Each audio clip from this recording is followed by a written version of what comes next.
G'day guys, welcome back to the Fon Supercoach YouTube channel. Today we're going to be doing some round 4 trades, or round 5 trades, and discussing team sheets which are about to come out. And I'm discussing team sheets this week because they are relevant for my trades. So they come out in 1 minute or probably 30 seconds now. Just quickly, before we get into trades, if you have English, I think you could potentially hold if you have like McAndrew. If you can get to a position where you have McAndrew R2, Primo R1, and then English on the bench, I think that's actually like a reasonable position. You're not losing a heap of points from McAndrew, and English could be 2 weeks away from what it sounds like. So I think that's something worth considering. And then secondly, if you're in a Gawn or Grundy boat, I don't think you can go wrong. I am landing on Gawn for 2 reasons. One, he gives me a captain's option for this week that I have a level of confidence in, because right now I don't have one. And 2, I think Grundy has a 3-week patch where the ruck matchups should, in theory, be a little bit more difficult, which is this Melbourne North Collingwood run before it opens up a bit. I do expect Grundy to go quite well in all 3 of these games. He may have a better 3-round average than Gawn. I'm just not sure when I'm going to be able to get Gawn in, whereas I think I can plan for Grundy in that sense. All right. Let's have a look at teams. So last night's teams, there's probably nothing that interesting. Hinge may impact Millera and Worrell, but I'm not sure. And I'm not of the belief that Hinge is an elite ball user and should be getting plenty of balls. So that's where I stand on that. We've got, on Carlton's side, nothing too crazy. So Hewitt omitted. So Carlton have essentially omitted Hewitt for Chera, which makes absolutely no sense to me. What it should mean, though, is that Jagger and Walsh get more mid-time, more CBAs, and more ball. I do think that part of it makes sense because Jagger and Walsh are not these uber slow mids like Hewitt, Cripps, and Chera. So that makes sense on that front. Then Collingwood versus Fremantle. Nick Dacos in. Angus Angry Anderson is a 113k rookie. He'll be interesting. I think he could be a little bit Ned Longish this year. So we'll keep an eye on that. He's pretty much just in there to tackle people. For those of you who did not watch the preseason game, when that is what he did, and he was laying people out. So it might be an interesting watch on that front. Then North. So Finn O'Sullivan out for 2 to 3 weeks with a jaw injury. That is interesting because of the matchups that North has. So Brisbane this week means if McCluggage plays, which he's in, he will likely not get tagged. No one's worth tagging on Richmond. If he misses the 3rd, it means that Finn Callaghan probably avoids a tag though, that's the really interesting one, I think, because if you can guarantee to me that Finn Callaghan gets tagged in this match, I kind of want to wait for Finn Callaghan until after round 7. However, I think he's a good option if he's not going to get tagged, but I guess that's a 50-50 you'll have to take if you want to go there. Hugh McCluggage is back. I am super interested in him because he has a break even of 260, I want to say. McCluggage. Bang, 255. So, yeah, very much watching that game. Hopefully he gets through it all good. Essendon side, we've got a Sullivan Roby debut. Not expecting him to play too much midfield time, which, I mean, that's not too surprising for a young guy with an interrupted preseason. Sardis in, Nate Caddy in, Ridley in. So Ridley and Sardis are in for... Sorry, Caddy and Ridley are in for... Okay, this team selection makes absolutely no sense from Essendon, I'm going to be honest. So it's like Roby in for Guelphy or Perkins, I guess, and Sardis in for the other one. But then, like, yeah, okay, I don't know what they're doing. I don't know. I don't even want to pretend to want to know what Brad Scott's doing, if I'm going to be honest. And then on the Melbourne side, it's Fritsch and Filori. No surprises there. I don't think Roby's going to make much cash. I think his role is going to be quite bad. So just keep that in mind. There were rumours of Parrish and Caldwell potentially missing. They haven't eventuated. Funny that. So yeah, let's go on to the next game. So we've got Rosas in, Hamling in for Sheldrick and Melican. Wow, Melican omitted of a 26 goal win or a 21 goal win. That's fascinating. Okay, I didn't see that coming. And then we've got Davies in for Rogers. I think that bodes well for Goulburn's job security. Obviously, there's no Petrarca, which I am a little bit sad about, but that sort of makes sense. Hold him back for another week. I think that is a good sign for Goulburn's job security. So I think when Petrarca and Humphrey come back next week, who goes out? It's probably still Goulburn, to be honest, which is a little bit unfortunate. Goulburn and Graham, maybe? It might be Goulburn and Lombard, to be honest. I'm not sure, to be honest. We'll have to see next week. Hawthorn side, so we got Amon in for Scrimshaw and Mackenzie in for Dalton. Scrimshaw managed. So Perez holds. Interesting. I don't think he'll hold again, but we will see. Oh my God, Lockie Jakes managed. We are not serious. We are not serious. I can't believe it. Anyway, so Emmett's in for English. And then Ed Richards is playing. So if you traded him out, reverse, get Ed back in. That's pretty good for me. I'm very interested to see how he goes tonight because I am quite interested in Ed Richards.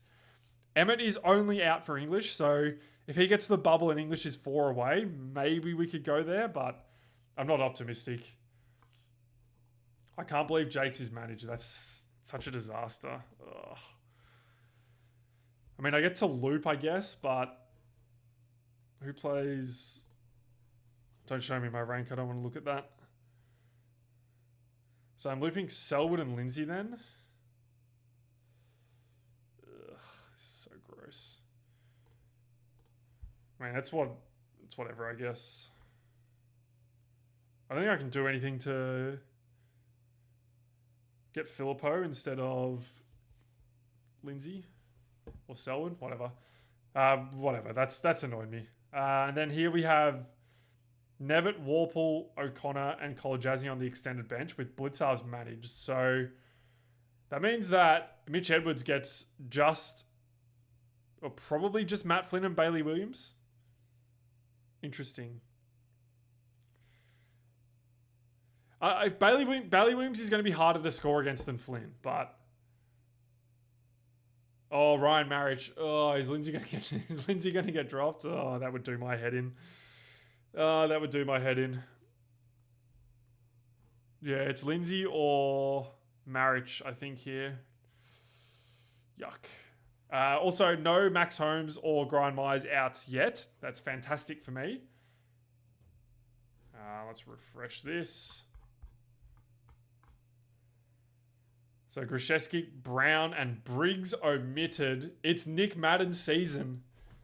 Very interesting. Madden can score. I just don't know what his job security is going to be like. So, interesting. So, Grishevsky and Brown out. So, these are forwards. So, Cadman. Wow, I'd expect all 4 of these to play, actually. So, that's got to be like Delana, Leak, and Alir miss out from this, if I had to guess. And then we got Oliver Hayes-Brown, who's been a confirmed debutant here. He's going to get killed, I think, and he's going to be out for Samson Ryan next week. So I'm not even going to spend the oxygen on that. Toby Bedford back. I am not sure if they use Toby Bedford to tag ever. They won't use him to tag this week, but I don't know if they do going forward. And then we have the last game. So Todd Marshall's been named, which is excellent. Not named on field, though, which is... probably doesn't matter. And then we have Liam Stocker injured for the Saints. So I presume that O'Connell or Clark comes in, which means Carroll may actually hold, which surprises me, to be honest, but I mean, that is what it is. So, and then like Watkins, Vicentini, Zerk, Thatcher named the last 3 on bench with no number order. I have a feeling that Watkins is gone. So now I need to make a decision. So I've got really one decision to make, which is to boost or not to boost. So as you can see, my trades right now are Farrow in for Lindsay and Gawn in for English. The reason I have held Watkins for now is he gives me a guaranteed loop on the last game. That's one. I mean, I have Murdoch anyway, right? So I'm not really crying out for that. Unless I want to go like Whitfield into Sinclair or something crazy like that, which I probably don't, to be honest. I want to make an assessment of, do I think that one of the rookies this week is going to be better than the rookies next week? So where's players? Here we are. Let's go down here. So this week, I'm tossing up between Steen or Lai. And then I'm comparing them with who's next week. So Boyd. It's Boyd and Gulbin. How likely do I think Boyd is to hold? Okay, named on field. Good start. Flynn Young. Dude, maybe Boyd just holds. How far away is Sard? Can I get through this way? You know, injury list. Here we go. Where's Adam Sard at in his recovery? Oh, is he playing? Why do I think Sard was injured? I can't see Sard anywhere. Oh, Sard played VFL. Okay, interesting. Maybe Boyd isn't long for this world then. Okay. I actually don't mind Boyd. So Boyd's gotten to 300k before. I think he actually got higher. Is it this year? Yeah, so he's gotten to 300k before.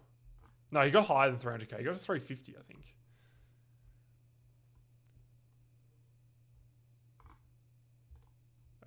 It's this year.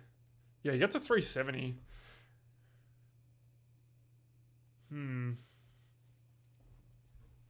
Interesting. My issue with Lai is he's played 2 games against soft opponents and has died at halftime, which I find that quite concerning.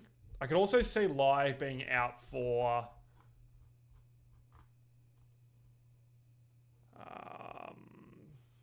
like, how tall is this? This is Alir, Todd Marshall. Maybe Zerk Thatcher actually plays. And maybe Lai is out.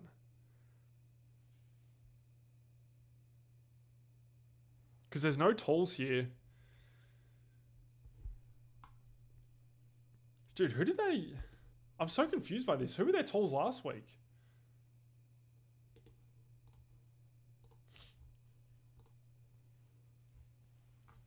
I get lineups. Here we go.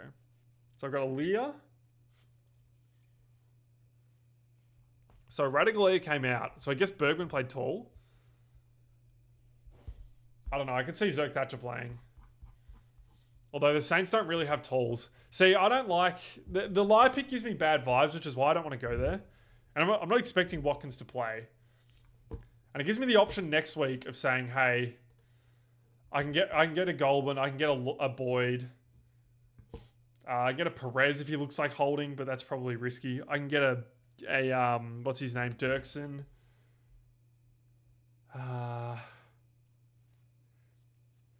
Maybe Gibcus puts up a big game. Did Gibcus get selected? I don't think he did. I don't remember reading his name out. No, he didn't. Never mind that one. So yeah, that's kind of where I'm at. I think I'm just going to hold this trade. Any of these interesting at all? No. Yeah, I'm going to hold this trade and just make the 2 trades and hold the boost for upgrade season, I think. So yeah, that's kind of where I'm at. I've got 2 who won't make cash, which is a little concerning, but kind of is what it is. Captains, vice captains. I kind of want to go Dawson. I want to go Dawson or Dacos. So for those who aren't aware, it sounds like if Fremantle is winning, they won't go after Dacos. And if they're losing, they will. Which means I think this is actually smarter.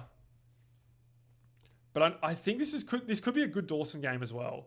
Like, a couple of 150s at Adelaide Oval against Carlton. I don't know, like... The thing is, though, that I know if Dacos runs around on his own, he's going like 130 minimum. And I'm kind of just willing to take that. So I think maybe I will just go with this. Don't need to do any more looping. Because I have all that sorted. So yeah. That's how we're going to run the team this week. Very upset that Jakes is out. But, I mean, that is what it is. He's still going to make money. Best of luck to you all. Just for those who weren't aware, trades are Gorn and Farrow in for Lindsay and English. Carrying a little bit of cash for next week, 63k. I don't know if I'll upgrade next week, but the week after is when I'll look to start upgrading. Although round 6, generally we're upgrading by round 6 probably. We'll see.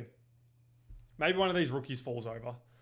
But yeah, thanks for watching. And I will see you guys maybe for a mid-round update. We'll see. But yeah, good luck. And have a good weekend. See you later, guys. Bye.